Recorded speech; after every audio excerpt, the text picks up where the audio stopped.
Yeah, it's hard, man. But that's actually, but it is hard, but that will build you, man. Because you got to pay those bills, you got to pay that rent, you got to make it happen. So it will make you stronger. Life teaches you things, and as long as you learn them, and, you make the right choices the second time around, you'll be all right, man. Welcome to Six Figure Trucker, the podcast where we share advice on how to be successful in trucking and have fun while doing so.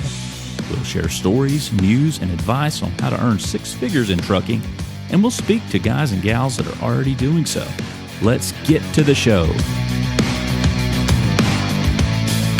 Hello, everyone, and welcome to the Six Figure Trucker, brought to you by Norton Transport. Now, you guys that listen in all the time, you know this is a format where we elevate and celebrate the truck driver, all the work he and she does out there on the roads, making these trucks move, making the world go round and round, making your life better. And we have a number of interesting guests that come on and join us here on the Six Figure Trucker. Now, let me set the scene for you.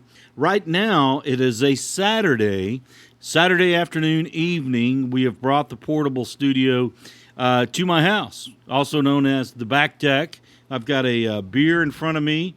It is a Belgian-style wheat ale. The bottle is just got water cascading off of it, and I've got a cigar in my hand. And joining us for this conversation is Abraham Gomez. Abraham, how are you? Yeah, I'm good. How's it going? I'm glad you brought that beer up. I got one in front of me, too. Oh, you got one in front of you right now? Yeah, it is Saturday, man. I'm just I got you. You're relaxing on the weekend there. Same here. Now, what kind of beer you got? Oh, I got my stuff. Well, I like to switch it up every now and then. I got a little Corona extra right now. I'm sorry, I didn't hear you. What kind you got? Corona. Oh, you got a little Corona going there. All right. Have you got a lime in it? A lime, yeah, a little enchilada mix. Make it taste good, Okay. Now, you said you like to mix it up. Is that your beer of choice, or just mixing it up a little bit this weekend? I'm just mixing it up. You get bored of the same beer over and over, so sometimes I do the ales, sometimes even wine, sometimes tequila, sometimes vodka, just a little mixing. Nothing crazy. I got you. What's your go-to beer? I mean, if it's if you're hanging with the guys, you're out with the family or whatever, and your go-to beer, it's like I'm gonna get fill in the blank. Like something I'll buy we like Cali Life. It's like especially in the summer, I don't know why, it's like a thirst quencher, man. I like it. The Tecate Light?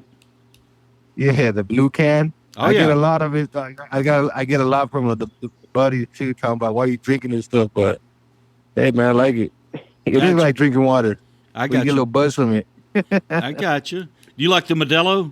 Modelo's too. Yeah, we actually last night. It was my father-in-law's birthday. Got back from pouring concrete around 10 at night. So I had to, I made it there. They had some Modelos there. Now, do you like the Modelo better or the Negra Modelo? Oh, man, just the regular Modelo. Yeah, the dark. I like the dark one, and I like them both. They're both good, especially ice cold. They're both good. The dark ones are cool, man. I can't have too many of them. I got you. You're listening to the Six Figure Trucker, brought to you by Norton Transport. We've got Abraham Gomez on the phone with us. Now, Abraham, we've established we're both at home, kicking back on a Saturday. What's your Saturday been like? I know yesterday we were going to try to come together, but life interfered, and you had some projects going on. Is that right? Yeah, I got a buddy. He does shotcrete, a contractor, and every now and then I help him out. I do concrete finishing also, so which I like too. I like the physical part of it. Yeah, I think kick my ass, man. 12 hours of concrete really get you. I'm still feeling it today. I bet it kicked your ass, man. 12 hours. How hot was it? Oh, it was pretty hot. It was down in North Hollywood. I want to say it was at least in the 90s. I'm not too sure, but yeah. Gotcha. Now, how long have you been doing the concrete work? Oh, it was my first trade back in 2007. My dad got me into the company he was working in, and I've been doing concrete ever since. Gotcha. Now, you said you do finishing? Yeah, concrete finishing. Okay. Do you do other components of concrete work or just the finishing? I started as a laborer, so anything from the bottom all the way to finishing and framing. Yeah, so setting the form. Gotcha.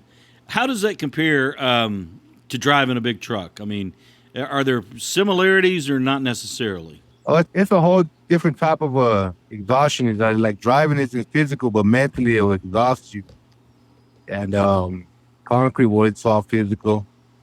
So I like, like I said, I like them both, man. Like it's just been working out for me. Now, talk about the exhaustion that you face on the road.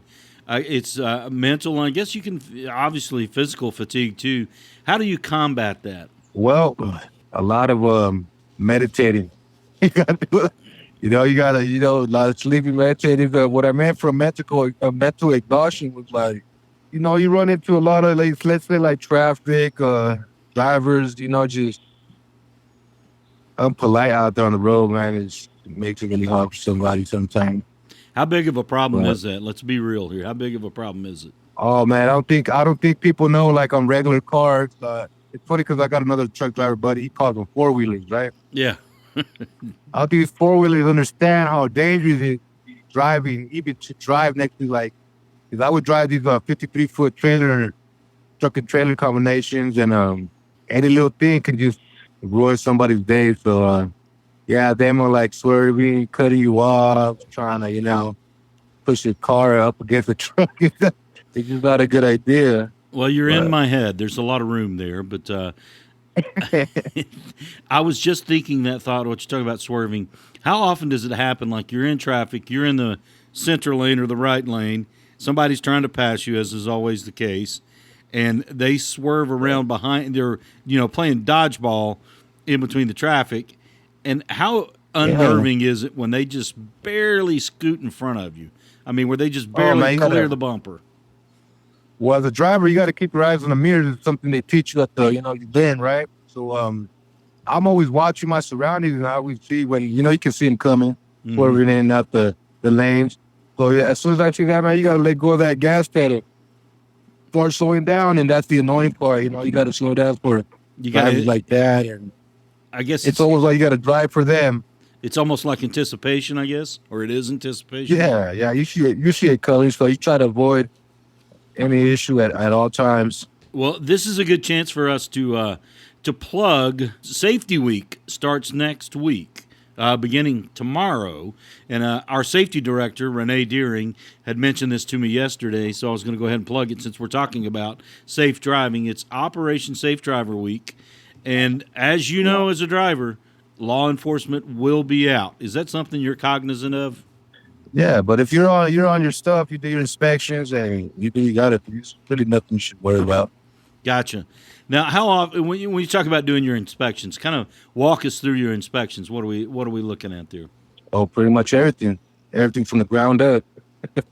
All your fluids, brakes, tires, tire tread, bolts, nut, airlines, all that, depending on where you're driving. Well, I guess it depends on where you're driving and what you're driving.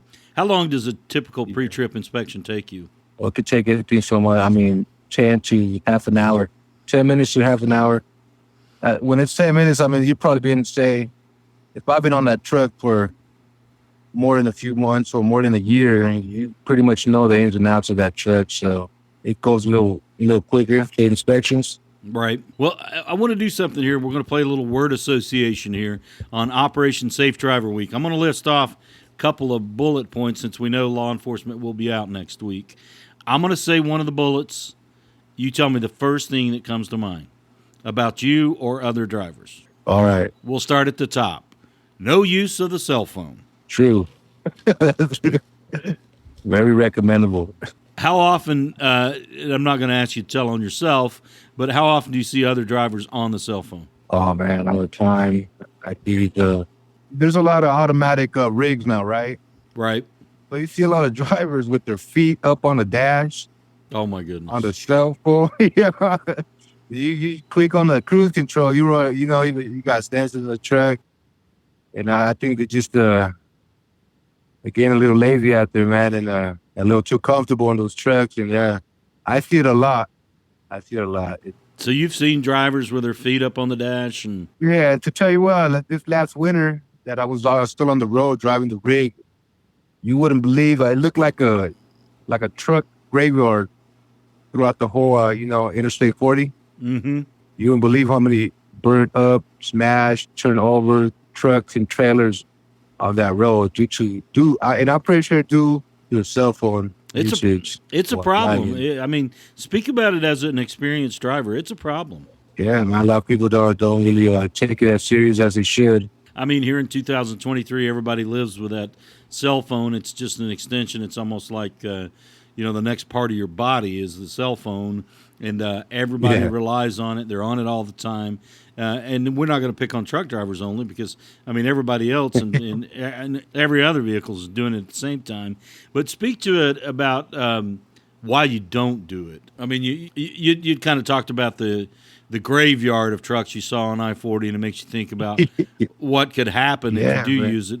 I mean, when you go to your school and your classes and just picking up knowledge from other drivers, you talk about your awareness time and your reflexes and your senses. How much do you think that's diminished by being on the cell phone? Oh man, completely. You take 1 second, you take 1 second off the road, and you're in the other lane already, man. It's that bad. 1 second can So make all the difference. 1 second, man. You take your eyes off that road, and you're already hearing that rumble strip. You're starting to lean toward the other lane. Oh yeah. Now I'm going to move down to point number 2 here. We've covered the cell phone pretty good. No speeding. Your turn. Go ahead. Yeah. No speeding, yeah, it's a must, man. You can't really speed in the track. What's funny though, because once you get out of California, I live in California, the speed limit for a truck is 55 miles an hour. But once you get out of California, the speed limit goes all the way up to 80. There's some highways up in Texas that go all the way to 80 for trucks. So just be cautious out there, because like I said, 1 second is all it takes. Right. Going that fast, all in a full trailer full of weight, all that. I think it's like 8 tons. No more, but I mean, it's a lot of weight. you're talking about the speed limit, how it varies from state to state. I guess 70 is probably most common at most states, but you were talking about 55 in California, up to 80 in Texas. Yeah. I think Montana's got a high speed limit. I mean, since it's such wide open country. Yeah. Yeah, either way though, I mean at that speed, say you just get you can always just get a simple malfunction on your rig. Tire pops at 80 miles an hour, even 70, it definitely just throw you on the side of the road. Oh, you're in a whole world of hurt right there. Yeah. Yeah, like I said, right now I'm just remembering all those trucks that I would see out there, man. It definitely slowed me down. It puts it into perspective, man. Yeah, it's you think twice. Those trucks are not as sturdy as you think they are. I've seen them look like a paint can, crushed up soda can, Right. smashing to the back of another trailer, man. It's dangerous. I didn't know how dangerous it could be, really. In addition to the danger of crashing, harming yourself, harming someone else, taking someone else's life, taking your own life, speeding comes with a price if you get caught.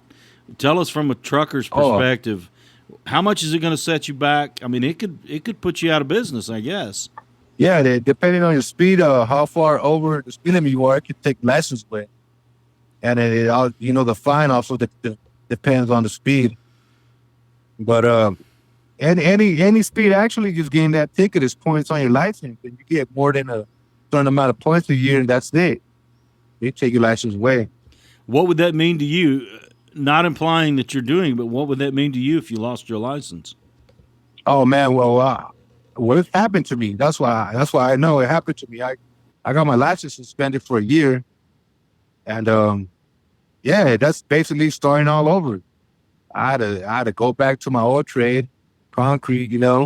Luckily, I know concrete. So some people, maybe trucking is all they know, and if they lose that, I mean, where does that leave them? A 9 to 5, or and then sometimes you get used to making as much money as you do in trucking. So you get your house, you get your car payment, you get a little bit more. You can afford a little bit more, but if you lose all that, where does that leave you? So It's hard to support your lifestyle. It can definitely really, really hurt. Yeah, it's a kick in the pants there. Yeah, it's hard, man. But that's actually, but it is hard, but that will build you, man. Because you got to pay those bills, you got to pay that rent, you got to make it happen. So it will make you stronger. You You heard it from Abraham Gomez right here on the Six Figure Trucker, brought to you by Norton Transport. Abraham, I got to ask you this. You lost the license, suspended for a year. What led to that suspension? Oh man, immaturity and bad choices Okay. when I was younger. I got you. Well, I didn't know if it was a Just bad speeding choices. violation or what. Like I said, yeah, it was immaturity, just making wrong choices, and life teaches you things, and as long as you learn them, you make the right choices the second time around, you'll be all right, man. So You've put that in the rearview mirror. yeah, sure did. All right, now we're going to move on to point number 3 here. Again, we're playing word association.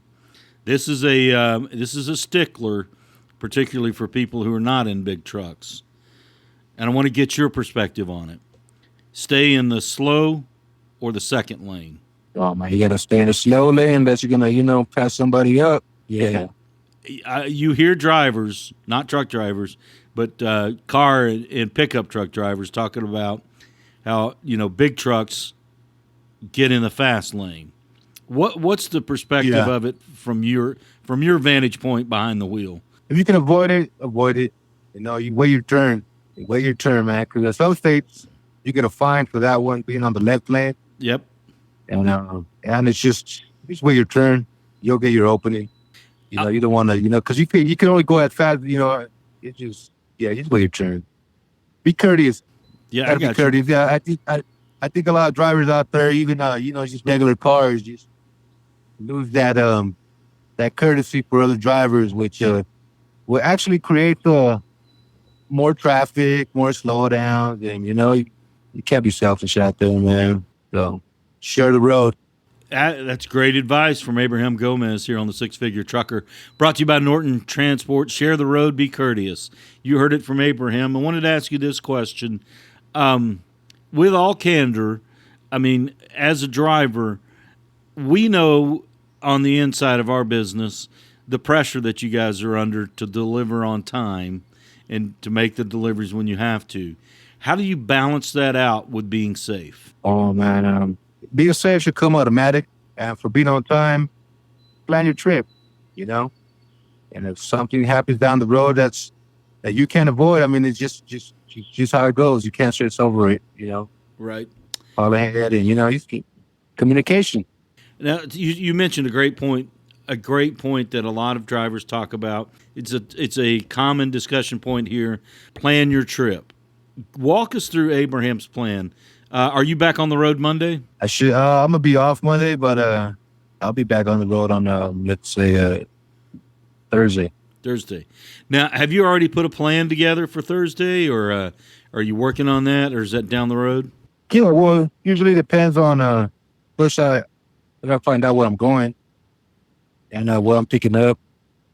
And depending on that, that's how I plan my trip. You leave ahead of time, call, make sure everything's ready. It should be good. Give us some of the ins and outs of your planning strategy. Obviously, you've named the points there off the top that makes sense for everyone, but do you have some sort of deeper strategy that you use to make planning go smoother? Well, just timing. Depending on what time you got to get there, you plan ahead. Just figure out how long it'll take you to get there and give yourself a couple hours. It's keeps anything. Gotcha. Speaking of planning ahead, have you got another cold Corona sitting next to you? Oh, yeah, I do. I got actually, my wife bought me the whole 18 pack. Oh, nice. You're ready, man. That's that's planning ahead right there. Yeah, that's planning ahead. So she already knew, yeah. Yeah, tell your wife we say thanks. Yeah. She's right here, too. We're thinking just, staying in today. Usually, like I said, we're out there at the water, either the beach, the lake, or we're doing some hike. But today, since that concrete beat me up this year, we're just going to hang out at home. Yeah, just take it easy, man. There's nothing wrong with that. That's a great plan.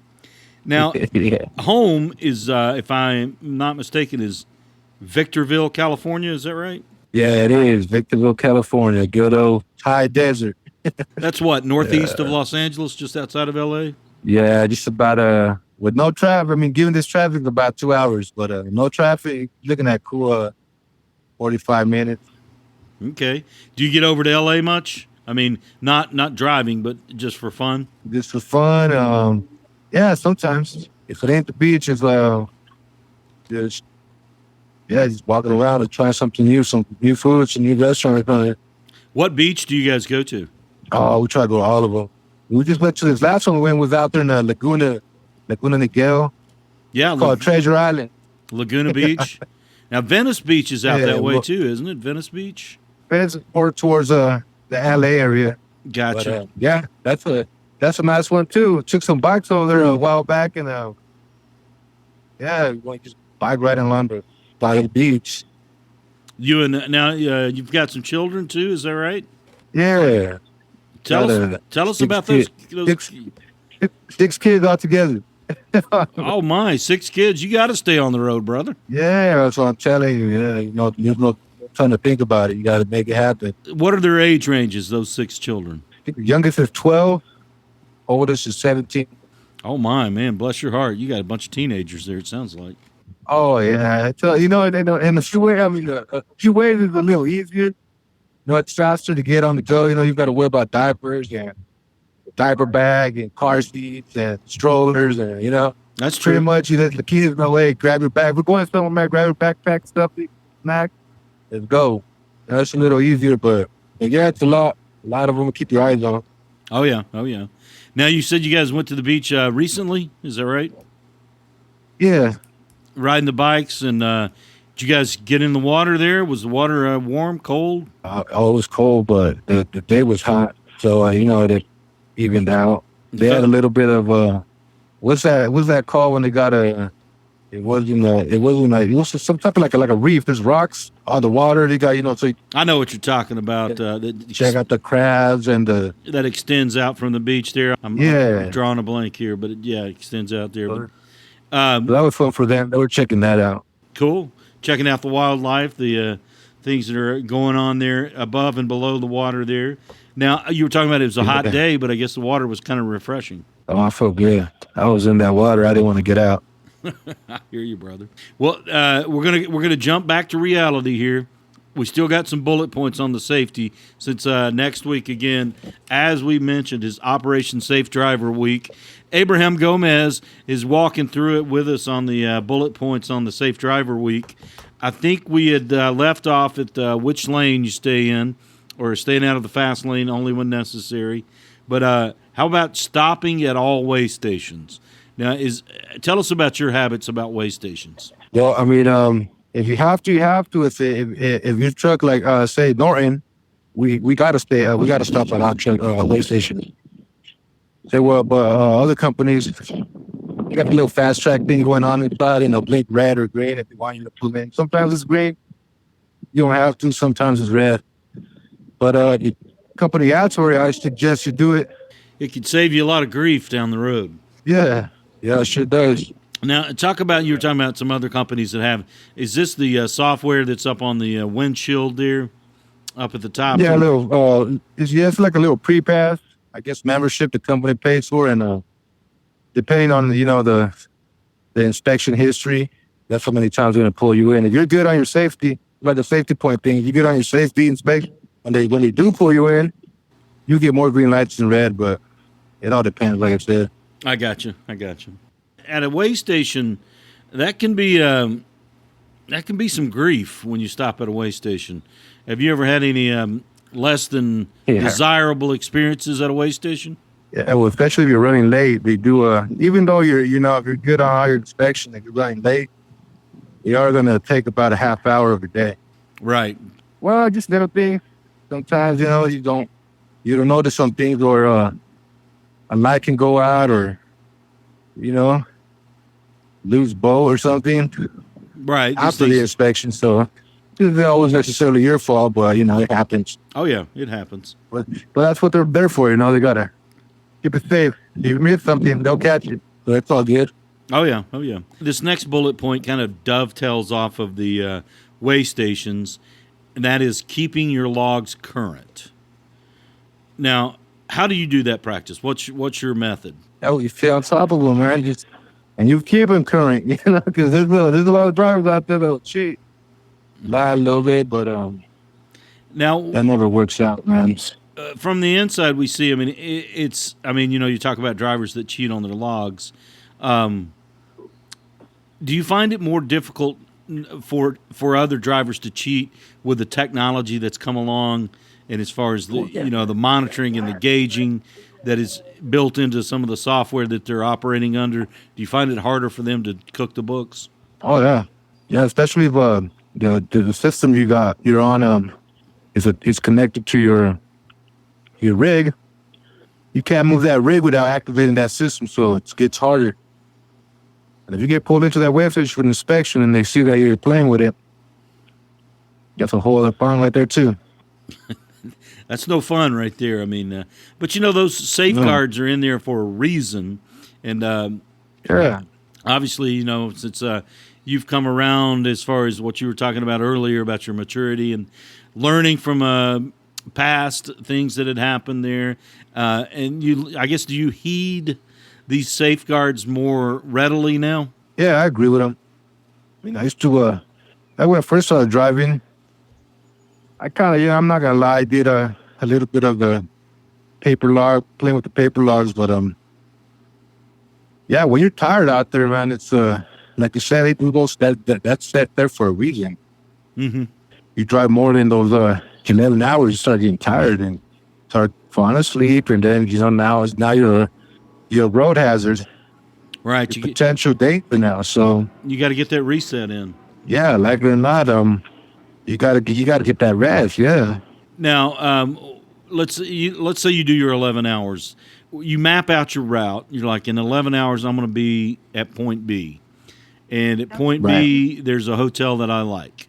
Do you have certain hotels that you go to, or do you just let the road take you to wherever it may be, or do you already have that planned out? Oh, you gotta have it planned out, man. Sometimes if you let the road take you, sometimes you end up at a road that has nothing but road. So you're sleeping. You gotta find somewhere to sleep. So you gotta plan ahead and see where you're gonna fall out. So I stick to truck stops. I got you. It's very rarely I stop at a hotel, and but if I do, any hotel is fine for me. Gotcha. That's fine. As long as it's a shower and a bed, we good. That's all it takes. Now, I want to ask you this question about hotels. Now think back about your whole time as a truck driver. Give us the worst hotel you've stayed in, and give us the best. Not by name brand, but just by description. Yeah. Description and what happened there. What was the worst hotel? What was the experience at the worst hotel? Oh man, I get there and I picked this hotel because the way it looks, and I say, okay, well, it's gonna be cheaper than the rest of them, and I get there and I have a backpack, I'm on foot, I have my stuff with me, my clothes, whatever I need, right, toothbrush, and I already tell the guy telling me, like, who you here with? I'm like, it's just me, man. I'm working. I'm here for the night. I'll be gone in the morning. I get one room, one bed. Oh, who you here with, man? He probably thought I was a local. It was a bad area. Right. He probably thought it was a local. He probably thought I was going to rent this room and bring all my friends along and just tear the whole thing up, right? So right. It was in Washington, by Portland. Okay. Yeah, so so he probably thought I was a local, and me thinking it was going to be a cheaper option. No, he charges me about $100 for a room. And I get into the room, he gives me a suite. It's like a suite, right? It has a kitchen, 2 bed. I'm like, all I needed was one bed. See, So I had all this to myself, and you guys were not on the same page. Not on the same page. We were not on the same page, man. And the best hotels I've been to is up there. It was like the 5th floor, room full of windows. Yeah, it was great. It was like a suite. I get lucky. They give me suites all the time. I guess just that one room. Gotcha. They must have you pegged as a family man if they're giving you the suite. Yeah, I know. I don't understand, but it's just me though. Like, give me the janitor's room, man. I'll sleep in there. Just let me shower in the morning. Well, you walk in there like, man, this guy's got 6 kids. We got to give him the suite. Yeah, yeah, man. But usually the hotel, man, is like I'm at work, Now, speaking of work, how many days do you like to stay on the road, and how do you break it up as far as, okay, I'm going to be on the road this amount of days, and I want to be at home this amount of days? Yeah, so luckily with Norton, there's a lot more flexibility. So if I have a family and kids, so weekends for sure, I got to try to make it back home. So if I'll stay on the road for 5 days if it's necessary. Like, I mean, when I used to drive for a different company on the rig, sometimes my trips would take up to 12, 13 days. Yeah, that's a long run there. I mean, Yeah, I get stuck out there. Got to do a 34-hour reset, which is fun too as a driver. Go around, try something new food, new restaurants. be open to anything when you're doing that long reset. Yeah, man. Yeah, you gotta. You get to know new people. All over the country. So, and you'd be surprised, man. I've given rides to like hitchhikers too, like, and use conversation with them. You'll be surprised what people been through. It really, it really is true when they say that there's always somebody out there that has it worse than you. So keep positive attitude. I'm sure in your travels you've met some interesting characters. Any come to mind? Yeah, I remember I met this guy in Texas. I picked him up in Texas, dropped him off in it was Amarillo, Texas, and I dropped him off in Oklahoma City. Not too far, but was talking with him. He's like, I'm like, so what do you do, man? What are you doing out here in Texas? So he was looking for work, but he goes on and he tells me I'm a traveler. I'm like, what does that mean? You're a traveler, right? I mean, yeah, I just travel the roads. I hitch rides and go to new places and just travel. I'm like, whoa. I'm like, that's an interesting way of living, just free, just traveling, just literally wherever the wind takes you, just going. Yeah, just a free spirit going where the road takes him. So yeah, he said he's been doing it for like 30 years. I'm like, wow, man, it's I guess he's seen a nice lot way of of places. living. I'm like, yeah. Seen a lot of places there. Yeah, man. Now, living in Victorville, California there, wanted to ask you, is it tough to get loads out of California? Getting loads to California is not too bad, but what about if you want to, kick it for the weekend and look for something, out of Los Angeles? Is it hard to do that? Sometimes it is. It's not very common. Like weekly, you might get 1, 2 a week, but competition is stiff, So if you're not on it, you're not on that load board, and checking out your options, you'll miss it. But yeah, you don't get them as much. It's not a East Coast work, but yeah. How do get you a lot of out of Arizona? Yeah, how do you tackle that? I mean, it's like, okay, I've got nothing coming out of, if you were to do a concentric circle around your house there and there's nothing within a couple 100 miles, do you just fly to the load? How do you? Yeah, you grab that calculator, man. You do that math. It's just, if you can grab a load coming to California, out somewhere in maybe, I think I've seen a lot like South Carolina, or Texas, or, and if it's, you get on that phone real quick, you check out your plane ticket, and if it's a good run for you, even all the expenses, you jump on it, man. You go. If it makes sense, you do it, man. If it makes sense, you do it. It should make sense. You go on it, man. Cause what are you gonna do? Just sit at home, wait for something to come to you? Can't do that. It's not going to happen. Not going to happen. I wanted to share with you what one of our guests on the Six Figure Trucker shared with us. He actually lays out his plan by finding the airfare first. He'd find these ridiculously cheap airfares and take it to a hot location, where he knows he's going to get a load out. He would fly, like, say, to Atlanta from wherever, and he's like, I'll get a load out. Have you ever thought about doing that, flying out of LAX or wherever you may be flying out? Says, I can fly to, I'm trying to think of a good place, Kansas City, maybe somewhere like that. Have you ever thought about doing that, flying without having a load, but just taking, say, hey, I found a flight for $98, I'm going to take it? Oh, yeah, man. Some guy advised me, why don't you get your tickets ahead of time? I'm like, well, yeah. Yeah, but how far ahead? He tell me, right? I asked him, right? He's like, a few weeks. He says, you get those kind of prices, $90, $60. Right.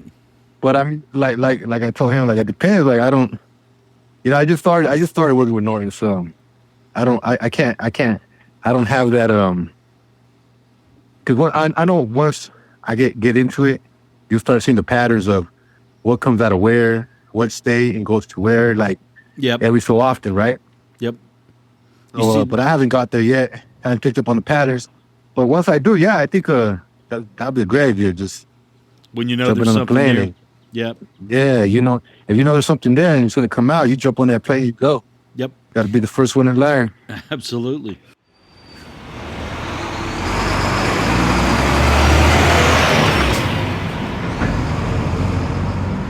You're listening to Abraham Gomez here on the Six Figure Trucker, brought to you by Norton Transport. Abraham, how long have you been with us? I want to say I'm going on 2 months. Okay, but you obviously had driven before you came to us. Yeah, I've been driving since, I think I got my license back in 2014. Okay. So what's your class? Yeah, I've been doing that. What classification are you? Well, I got my commercial license, and I got doubles and triples, my endorsements and tankers. So you can drive pretty much. You can drive pretty much. Yeah. Yeah, I'm thinking of getting my hazmat. Maybe that'll help. Well, sure. It's hard once after that suspension. Some companies you gotta wait 5 years before they even want to look at you. So it's a waiting game, man. Don't screw up out there. Yeah, it'll get you. Great advice from Abraham Gomez there. Now, I wanted to ask you about learning the patterns, learning the lanes. Let's see, we're in summer now. Let's say heading into mid-fall. Do you think you'll have a pretty good grasp of the lanes by then? Oh yeah. Right now I'm picking up usually I since if I don't find anything coming out of California, I go to the nearest states like Arizona. You got a lot coming out of there, Yeah, there's more that comes out of Phoenix. Yeah, you get a lot coming out of there. I've seen those patterns. And then, I'm starting to figure out a route. I see, if I can come out of Arizona, go up to let's say in northern say Washington, Oregon, maybe even Northern California, there's some stuff that you can jump in Northern California. You probably get three more loads to finish off your week. Once you get there from Arizona, and you're good. You're good for the week, man. Just swing out to Arizona, back up to Northern California, and back home. Yeah, that's been my route lately. It's just if I don't find something that's gonna, pay pretty good coming out of here, then I'll jump on You could put 3, 4, maybe sometimes even 5 if you want to work a little bit of your Saturday. Mm-hmm. 5 loads, and that more than definitely give you a good week. Yeah, 5 loads adds up to a pretty good check. Yeah, sure. You gotta keep moving. You gotta keep on looking for the loads, getting them, and just go. Just keep moving. Now, one thing that we found among our drivers here at Norton Transport, they like the way our pay system is set up, as far as the quickness of how, as far as getting paid. Now, do you run with another company? We know you've run with other companies before us. Yeah, now at the time I don't, not for transportation. Like I said, concrete, sometimes my buddy hits me up. He needs some extra help. Right. And I help out, Gotcha. And I wanted you to talk about, from a driver's standpoint, particularly one for Norton Transport. Walk us through the process. You do a load, you complete the load. How does it happen as far as payment to you? Oh, it's quick. It's quick as long as you do what you gotta do. Document your bill of lading, just get your signatures, your receipts, everything you need. Just send them in, and then at the end of your load, you usually Norton app. Once you push complete, you're done, right? But what you do is, if you want a faster result, faster payment, they told me, well, you got to send all your paperwork, email it to documents at norton.com, so you get faster payments. You send in the documents. So the faster the better. Oh yeah. Yeah. I know our drivers like that. We like to make our drivers happy, and nothing makes them happier than getting that jingling in their hands quickly. Yeah, actually I like that. That's my favorite part about it. Getting paid so fast. That'll definitely motivate you to keep going. Move to the next one. Yeah, make it on time. Move to the next one. Now, you had talked about, now that you've been doing the Driveaway thing for a little bit there, what's it meant to your lifestyle? How has it changed your lifestyle? Well, financial security, man. It's just, of course, you want to go crazy and buy all kinds of stuff, right? Just because you can afford it. But you just never know.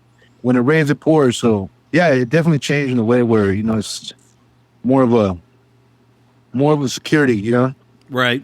Now, just knowing that you can pay your bills and then have, some savings and then be able to, help out family members or even take out the kids to, do fun things. right. Now, as an Uh, independent contractor and, managing your finances, how do you do that, namely for taxes? How do you attack that? well, tax affects about 25% if you're on a 1099, right?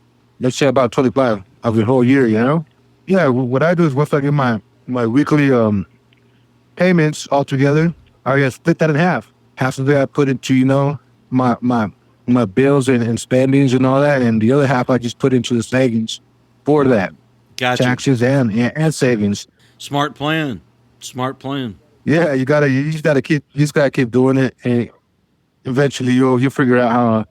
You gotta you gotta get on the books for that one and figure out how much you're spending a month on all your expenses and put that together. And sometimes you gotta cut down, and sometimes you're able. So, but Now, yeah, definitely manage your finances. do you pay yearly or quarterly? How do you determine to do that as a contractor? Well, I pay yearly. Yeah, I pay yearly. I go do my taxes and they give my bill, and then that's it. Gotcha. You're listening to Abraham Gomez here on the Six Figure Trucker, brought to you by Norton Transport. Abraham coming to us from Victorville, California, which is, as Abraham said, it's about 45 minutes from Los Angeles on a good day, about 2 hours on a normal day with traffic. You're in that area where congested traffic is a way of life for you. Does that help you any as far as not getting frustrated when you're behind the wheel on a route or in a lane and you run into heavy traffic jam, traffic shutdown? I mean, how do you manage that? That's why I said planning ahead and definitely give yourself a couple hours, man. But I'm pretty sure everybody that lives in this area agrees. You figure out what time you can leave for your trip and how long it's going to take you. Like I hear, like say from the high desert, we get traffic going down to the lower areas, and we already know if you get that, if you try to leave between 6 and 7:30, yeah, you're getting traffic for sure. It's going to take an extra 45 minutes. It's guaranteed. It's guaranteed. But if you leave it after, it's like if in between, like say like 8 and 9, you're not getting much traffic. You'll get there. It'll be clear. Gotcha. Now, you said you're picking up in Thursday's your next load. Where's your load picking up? I don't know yet. I haven't checked that load board, but most likely Arizona. Well, I've got some loads coming out of Arizona. It's going to be a while, but I'll let you know when they do. They're cross-country runs. Right. I'll give you a ring. I'll let you know when they're coming up. Now, just wanted to ask you, Abraham, as we wrap up here on the Six Figure Trucker, brought to you by Norton Transport, what would your advice be to someone who is either in Driveaway, just starting like yourself, or considering it as a profession? What would your counsel be? Oh man, do it. Why not? You got to experience life. If you like it, you like it. If you don't, you won't. But it's definitely fun. If you like being out on the road, just checking out new things, you'll definitely enjoy it. If you like working with if you like challenge yourself, you'll like this. It's definitely a challenge where you got to figure out the next move. Gotcha. Definitely fun. How would you rank this as far as you can be open, not just even though you're on our program, you don't have to toot your horn for us, but how would you rank this job that you have now, the one Driveaway with Norton Transport, compared to all the other jobs you've had? Oh man, it's definitely okay. They feel like other jobs. You have a lot of pressure. You don't know if you got a lot of pressure of some jobs you gotta be there all the time. Sometimes, you gotta do things you don't want to do, like force loads and keep you out on the road. You want to go home, but you can't. This job is extremely flexible. So it definitely just takes out the pressure out of it. And it really needs just leave it all to you. There you go.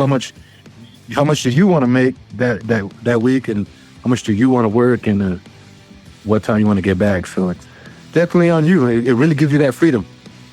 You heard it right there from Abraham Gomez here on the Six Figure Trucker, brought to you by Norton Transport. Abraham, we're going to wrap up here. I hope you've got your hand wrapped around a cold beer right about now. Yeah, I sure do. Abraham, thanks for joining us. All right. Sounds good. Thanks for having me, John. Thank you, Abraham, and be safe out there once you hit the road again. And remember, next week is Operation Safe Driver Week. Yep. Gotta stay safe out there, guys. All right. Thank you, Abraham. Six Figure Trucker is brought to you by Norton Transport. Norton Transport is a drive-away trucking company that customers can rely on. It offers excellent independent contract driving opportunities to professional, courteous, and qualified drivers that can provide the kind of service we deliver. If you're interested in learning more about Norton or just want to subscribe to the show, check out 6-figuretrucker.com. That's 6-figuretrucker.com.